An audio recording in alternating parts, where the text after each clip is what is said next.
Patrail-д сервис гэдэг бичиг бол гараад ирсэн. Тэгэхээр би за энэ ер нь бол 80% буурсан байна да гэж бол би харсан. Тэгээд ороод харсан чинь миний Patrail-д бол 79% болохоос басан байсан.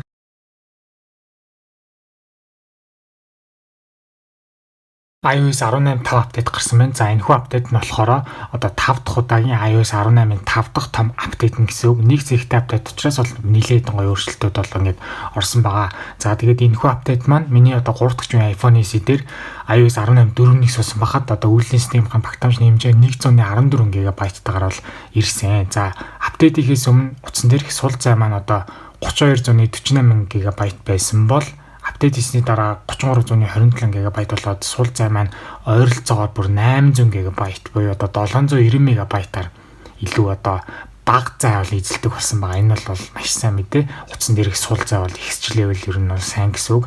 За тэгээд үйлдвэрлэлийн системийн хувьд болохоор кодны хувьд 22F76-тайгаар бол гарсан. За би яг энэ гарт барьж байгаа өөрийнхөө үндсэн гар утсуулах 3 дахь үеийн iPhone SE-гээ одоо ингээд баг 3 дахь жилдээ бол ашиглаж байна. За тэгээд iOS 18.5 апдейт хийж халдаад ер нь бол одоо миний одоо settings дотор Patrail-д сервис гэдэг бичиг бол гараад ирсэн. Тэгэхээр би за энэ ер нь бол 80% буурсан байна да гэж бол би харсан. Тэгээд ороод харсан чинь миний Patrail-д бол 79% болохоос басан байсан. Тэгээд ер нь бол ойролцоогоор 3 жилийн хугацааг бол би бол ашиглаж байна. 3 жилийн хугацаанд Patrail-д бол 20%-аар багассан гэхээр нэг жилд нэг 7% ч юм ингээд бол унсан гэсэн үг. Тэгэхээр одоо үйлрэлт ч юм уу ер нь бол ганц 2% ер нь бол унаал явсан гэсэн үг. Тэгээд би бол одоо Patrail-ийн 79% портал нь хизээж Patrail-д бол харж байгаагүй. Хаяа нэг имерсэр нэг санамсаргүй орооныг бол харж ийсэн. Тэгээд одоо анх удаага яг Patrail маань бол 80% бол доошлсон байна. Тэгээд надад бол нэг юуч бодогдоогүй заагаас Patrail ашиглаж л байгаа юм чинь миний Patrail угаасаа л муудхан тодорхой. Тэгээд 3 жилийн дараа ингээд Patrail сервис болоод 70% болсон байна. Заавал соль гэх бол мэдээж хэрэг шаардлага бол байхгүй. Apple-ийн зүгээс бол 80%-аас доошлох юм бол Patrail одоо солиулахыг бол зөвлөдөг. Гэхдээ заавал тийг гэсэн үг бол мэдээж хэрэг биш. Тэгээд миний хувьд бол яг магадгүй бас Patrail-аа солихыг бол үүсэхгүй. Ямар ч байсан ингээд 3 жилийн дараа миний энэхүү гар утас маань ингээд Patrail-д маань ингээд 79% ингээд болсон. За энэхүү iOS 18.5 дээрх дурдах ёстой ганцхан хамгийн том чухал зүйл нь болохоор iPhone 13-ын загварууд маань хиймэл дагуулыг ашиглаад одоо зураг бичлэг тэг одоо мессеж ингэж бол явуулж болдог болсон байх нэ дуудлага гэх мэтчлэн. За гэхдээ Монголоос бол энийг бол ашиглаж бол хараахан бол болохгүй. Бас надад бол яг туршиж яг бэлэн iPhone 13 байхгүй болохоор би та нарт яг нүдэндээ үзүүлж бол харуулж бол чадахгүй байна. Тэгээд iPhone 13 барьж ашигладаг хүмүүс байвал та нарын хиймэл дагуултай холбогдох гээд хийж байгаа үйлдэл чинь боломжтой байна уу, боломжгүй байна уу бас комментэн дээр бичүүлэх сайн байна. Монголд яг болж гэнэ үгүй юу?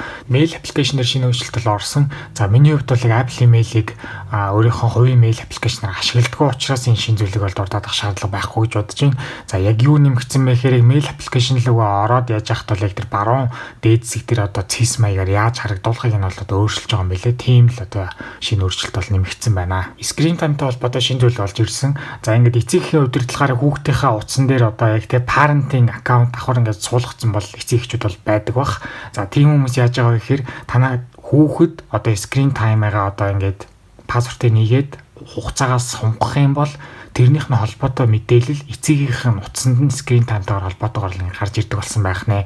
Жишээ нь одоо юу гэдэг чинь ээж аав нэг өөр газар байлаа гэхэд хүүхэд нь одоо гар утсны хэрэглээнийх нь минут нэг хэсгээд ч юм уу пассвортаа игээд илүү их ашиглах гад ивэл тэр холбоотой notification ээж аав дээр ингээд ирэх юм байна. Apple-ийн зүгээс одоо нийгмийн цөөнхөд зориулж бол шинэ одоо wallpaper-ыг бол нэмүүлж бол өгсөн. Тэрийг би та нарт бол заавал харуулахыг бол одоо хүсэхгүй байна. Тэгээ ямар ч нэг тийм шинэ зураг бол ингээд нэмэгдсэн байгаа. Мэдээллийн аюулгүй байдал талаасаа ер нь бол илүү олон зүйл бол нэмэгдсэн гэж хэлж болно. Яг хэдий нэг цэгтэй апдейт гэсэн одоо нүдэнд мэдэгдэхүй зөрчилтөөс гадна одоо энэхүү сайжруулалт маань бол илүү олон зүйлийг бол ингээ агуулсан байсан. За тэгээд та нар ингээд яг Apple сайт руу ороод яг репортыг нь харах юм бол ерөөсөө маш олон байгаа.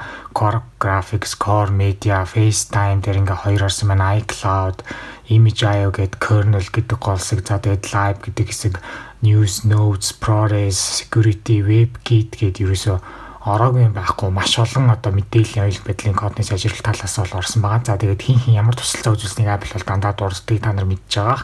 За тэгээд энэ хүмүүс ингээд тусалсан байна гэж байгаа. Үйлдлийн систем болгон дээр мэдээж хэрэг benchmark оноог нь бол яриад явж байгаа.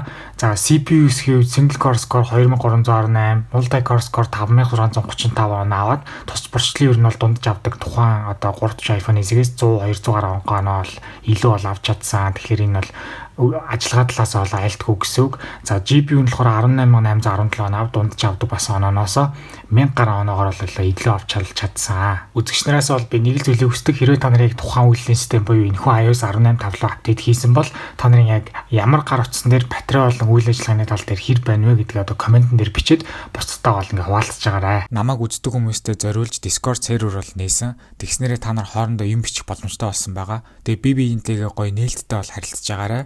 Тэгээд Discord маань нэгтгэхийг хүсвэл description хэсэг дээр линкийг нь тавьсан байгаа. Дараагийн гарах үйлдлийн системүүдийн мэдээг бол анзаарч хахад iOS 18.5.1 гэж бол хараахан бол гарахгүй юм шиг байна. За тэгээд бас яг одоо өнөөдрийн байдлаар iOS 18.6 developer beta 1 гэж бас хараахан бол гараагүй байна. Гэхдээ 6 сарын дундуур гэхэд бол ер нь бол iOS 18.6-гийн developer beta 1 бол гарчна гэж бол харж байна. За тэгээд iOS 18.5 бол яг одоогийн үйлдлийн систем бол ээж таарж байна. Тэгээд яг энэ үйлдлийн систем дээр нэн яаралтай засах шаардлагатай эсвэл одоо мэдээллийн аюулгүй байдал талаас ч юм уу яг тиймэрхүү яг шуурсан мэдээ авахгүй байгаа учраас iOS 18.5.1 гэдэг апдейт болоод ингээд гарахгүй юм шиг байна. Энэхүү апдейт руу яг хийх нь зөв үү буруу юу гэдэг асуултууд бол байгаа. За мэдээж хэрэг шин зүйлийг нь мэдрээ. За мэдээллийн аюулгүй байдал талаас яг бодох юм бол мэдээж хэрэг iOS 18.5-ыг бол апдейт хийх нь бол зөв өө.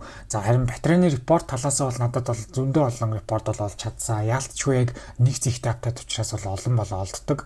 За тэгээд ер нь бол апдейт хийгээд хэрэггүй шүү гэдэг утаснууд дээр л арай зөөхөн олдоод ер нь бол өмнөхөөс харьцуулахад батарей маань сайжирлаа гэдэг дээр илүү олон iPhone бол одоо сайн болно мэдээ бол байна. За iPhone 10R, энгийн iPhone 12, энгийн iPhone 13, за тэгээд миний барьдаг 3 дахь iPhone SE, за тэгээд iPhone 15 Plus, за тэгээд iPhone 16-гийн энгийн болон Pro Max та энэ 3 загварууд маань нийт ингээд өмнөх үйлдлийн системтэйг харьцуулахад iOS 18.5 дээр бол батарей маань сайжирлаа гэдэг бол зүйл бол явсан. За тэгээд апдейтийг хэрэггүй шүү. Ер нь бол батарей нь муудчлаа гэдэг дээр бол энгийн iPhone 11, за тэгээд 2 дахь iPhone SE, энгийн iPhone 13, за тэгээд 13 Pro, за тэгээд iPhone 15, iPhone 15 Pro Max, за тэгээд iPhone 16e гэдэг гар утснууд дээр бол одоо өмнөхтэйгээ харьцуулахад батарей маань муудсан гэдэг репорт олсон учраас яг энийг үзэж байгаа хүмүүсээ энэхүү апдейтыг бол бити бол хийгээрэй.